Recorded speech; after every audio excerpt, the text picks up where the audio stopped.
Well, certainly the legacy of the Great Society, those social programs, are at the heart of so much of what is at issue today in terms of this extremely partisan political moment in American history. Medicare, Medicaid, health insurance. I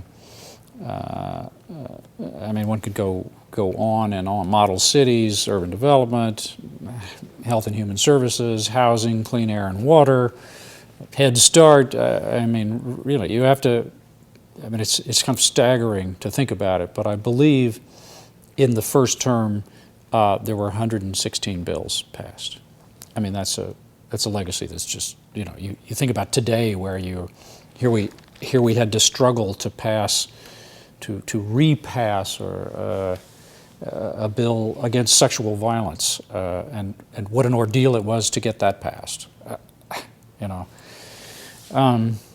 so I think there is a political legislative record that is very much part of the warp and woof of American society, and over which there are profound philosophical differences. Is this something the government should do? Is it not something the government should? To what extent should the government be involved? How should we pay for this? These are fundamental issues between the two parties right now, and they get batted back and forth constantly on virtually every opportunity. I think, too, you know, we're at a time right now in the Republic where the whole notion of representative democracy seems to be so dysfunctional.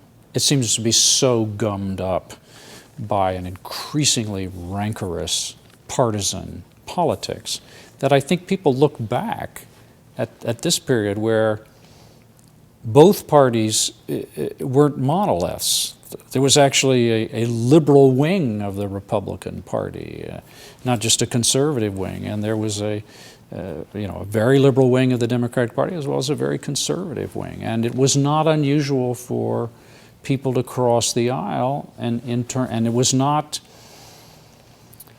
a bad thing to make a deal with the other side, to get something done. And it was understood that you would give up something in order to get something, and this was perfectly reasonable. Well, we seem to have reached a point, at least temporarily, where it's not working like that, and I think people are very frustrated.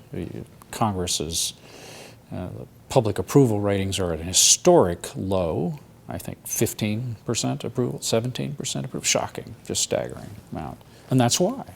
People are fed up, and so they tend to look back and in particular at this administration and how much got accomplished and how much got done, and think, well, why can't we do that again? Why did it work then and it doesn't work now? And I think it's very illuminating to go back and remind ourselves that the situation we're in now is a historical blip, actually. It's not the way the Republic has always functioned, and that maybe it would be valuable to go back and re-examine how things used to work and how we got to where we are now and why we are where we are now.